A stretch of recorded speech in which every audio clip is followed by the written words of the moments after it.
Om Swastiastu, perkenalkan nama saya Gede Pratama, NIM 013.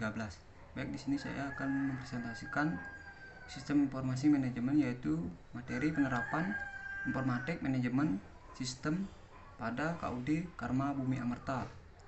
Untuk yang pertama, teknologi informasi atau bisa dibilang TI di era globalisasi sekarang ini berkembang sangat pesat. Perkembangan teknologi informasi telah menambah ke berbagai bidang kehidupan dan tidak dapat dipungkiri bahwa teknologi informasi dapat meningkatkan efektivitas dan efisiensi kerja suatu perusahaan.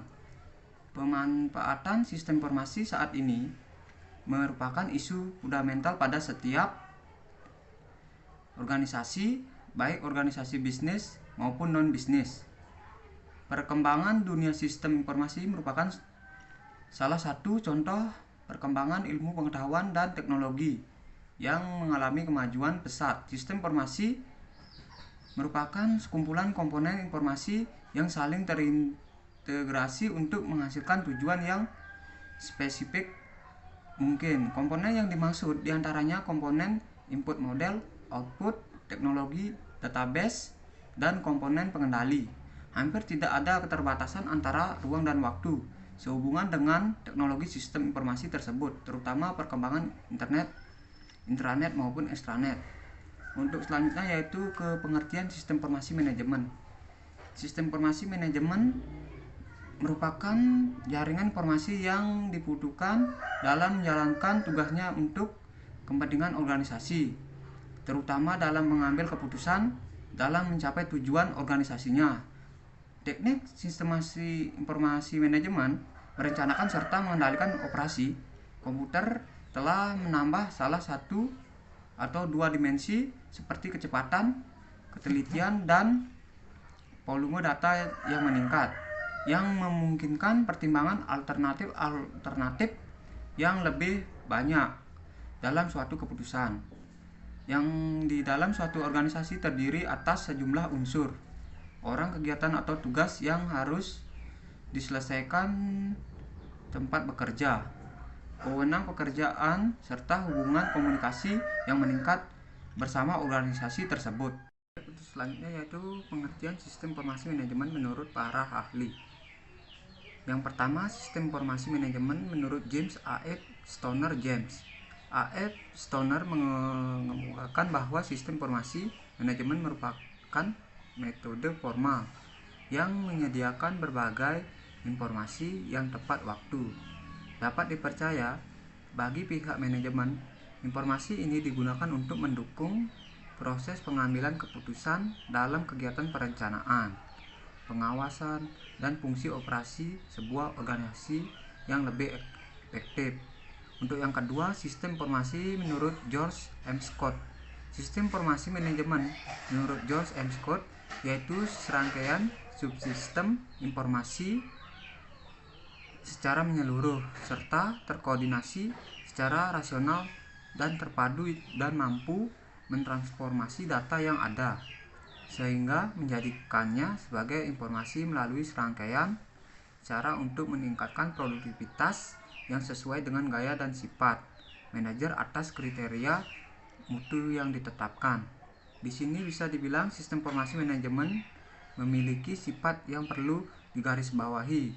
Yang pertama yaitu sistem informasi manajemen menyeluruh. Kedua, sistem informasi manajemen terkoordinasi. Ketiga, sistem informasi manajemen memiliki subsistem informasi. Keempat, sistem informasi manajemen terintegrasi secara rasional. Kelima, informasi manajemen mentransformasikan data ke dalam informasi dengan berbagai cara. Keenam, sistem informasi manajemen meningkatkan produktivitas. 7, sistem informasi manajemen sesuai dengan sifat dan gaya manajer. Kedelapan, sistem informasi manajemen menggunakan kriteria mutu yang telah ditetapkan. Untuk selanjutnya yaitu lanjut ke pembahasan menurut para ahli. Yang ketiga, sistem informasi manajemen menurut Gordon B. Davis 1991. Gordon B. Davis memaparkan sistem informasi manajemen sebagai sebuah sistem yang menerima input data dan instruksi, mengolah semua data sesuai dengan instruksi dan menghasilkan sebuah output. Dengan kata lain, sistem informasi manajemen merupakan sebuah sistem yang terintegrasi antara pengguna dan mesin yang memberikan informasi untuk menunjang jalannya operasi, manajemen, dan fungsi pengambilan keputusan dalam sebuah organisasi. Pengertian sistem informasi manajemen tersebut dapat memberi kesimpulan bahwa sistem informasi memiliki alur tertentu, mulai dari input hingga menjadi suatu output yang bermanfaat. Untuk yang keempat, sistem informasi manajemen menurut Bodnar and Hopwood. Pada buku yang berjudul Accounting Information System, Bodnar and Hopwood menyatakan bahwa sistem informasi manajemen adalah kumpulan perangkat keras dan lunak yang kemudian dirancang untuk mengubah data menjadi bentuk informasi yang berguna. Untuk yang kelima, sistem informasi manajemen menurut Jugianto Hartono 2700. Sistem informasi manajemen adalah kumpulan dari interaksi sistem-sistem informasi yang bertanggung jawab, pengumpulan dan pengolahan data untuk menyediakan informasi yang berguna untuk semua tingkat manajemen di dalam kegiatan perencanaan dan pengendalian. Untuk yang keenam, sistem informasi manajemen menurut Leonardo Sahatan Siregar 2007. Sistem informasi manajemen SIM merupakan sebuah sistem terstruktur yang digunakan untuk mengelola data secara komputerisasi.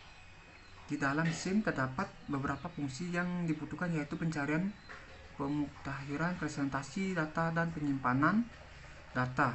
Dengan demikian dapat diharapkan SIM dapat dikaitkan untuk mempermudah penyusunan informasi manajemen sekolah-sekolah agar terstruktur dengan baik.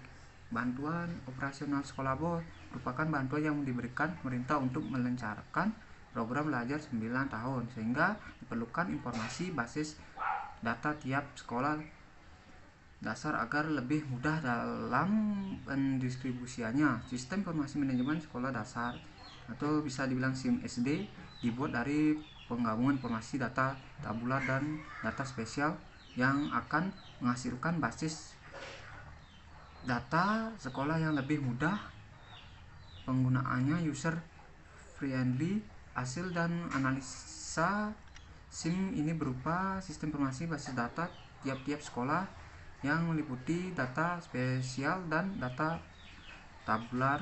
Dari hasil dan analisa informasi, data yang diperoleh BOS pada umumnya dipergunakan untuk biaya operasional personel hingga bertolak belakang yang seharusnya untuk biaya operasional non personel. Untuk selanjutnya yaitu sistem informasi menurut Raymond Coleman.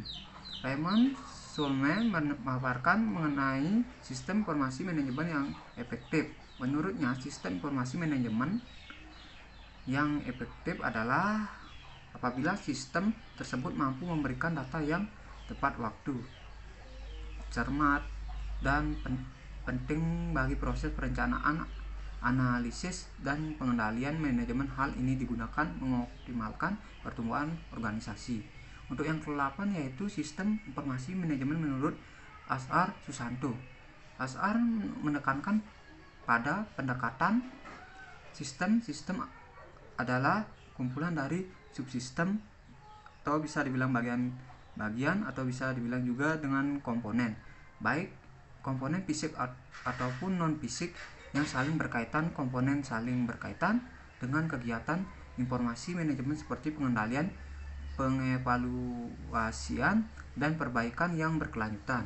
Untuk ke-9 yaitu sistem informasi menurut Turban, Westerlin, dan Waterby. Turban, Westerlin, dan Waterby mengemukakan dalam bukunya yang berjudul Technology for Management, Making Commission for Strategic Avengers, bahwa sistem informasi manajemen merupakan sistem yang mengumpulkan, menjalankan, menyimpan, menganalisis, dan menyebarkan informasi dengan tujuan yang spesifik.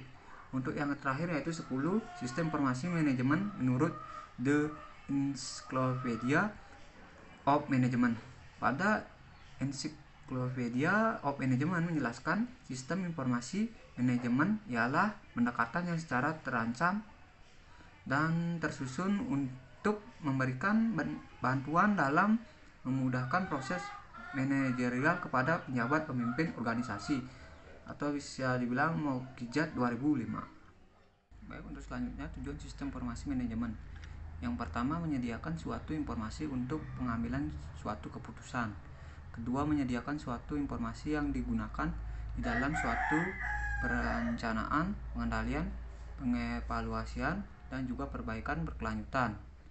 Untuk yang ketiga, menyediakan suatu informasi yang dipergunakan di dalam suatu perhitungan harga pokok produk, jasa, dan tujuan lainnya yang diinginkan oleh manajemen. Baik, dari ketiga tujuan tersebut menunjukkan bahwa manajer dana pengguna lainnya perlu memiliki akses menuju informasi akuntansi manajemen dan juga mengetahui bagaimana cara untuk dapat menggunakan informasi akuntansi manajemen tersebut bisa membantu mereka dalam mengidentifikasi suatu masalah, menyelesaikan suatu masalah, dan mengevaluasi kinerja yang telah dilakukan. Baik, untuk selanjutnya contoh sistem informasi manajemen. Yang pertama, Enterprise Resource Planning atau bisa dibilang ERP.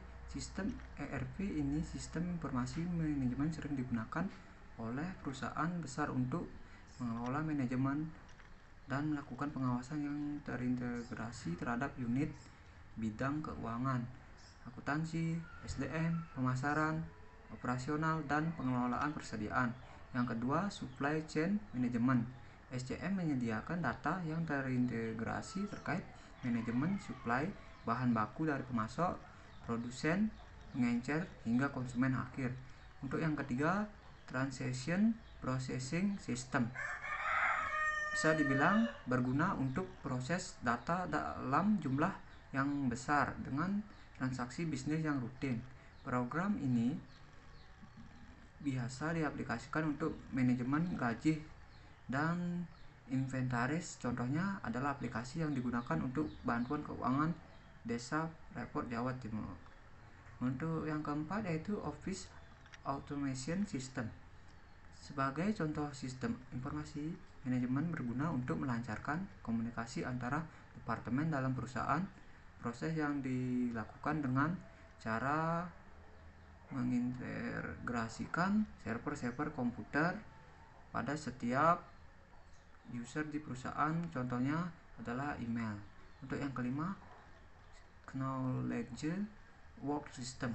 Sistem mengintegrasikan pengetahuan baru ke dalam sistem organisasi. Melalui langkah ini diharapkan para ahli di dalam organisasi dapat menerapkan secara cepat ke dalam pekerjaan mereka.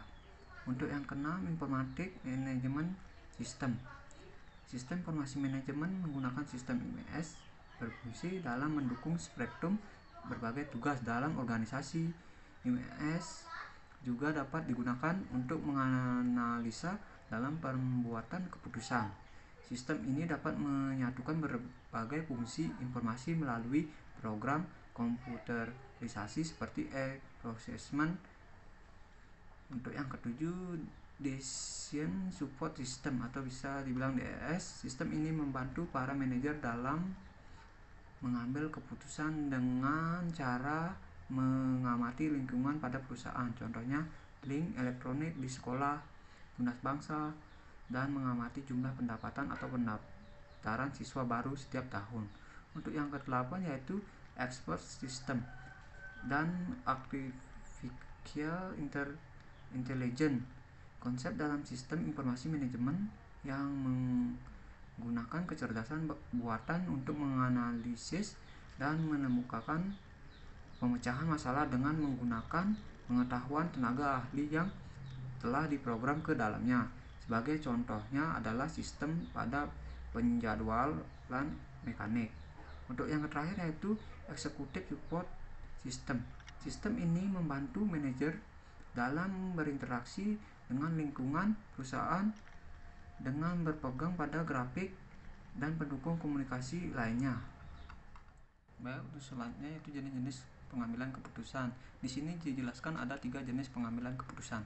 Yang pertama berdasarkan tingkat keputusan.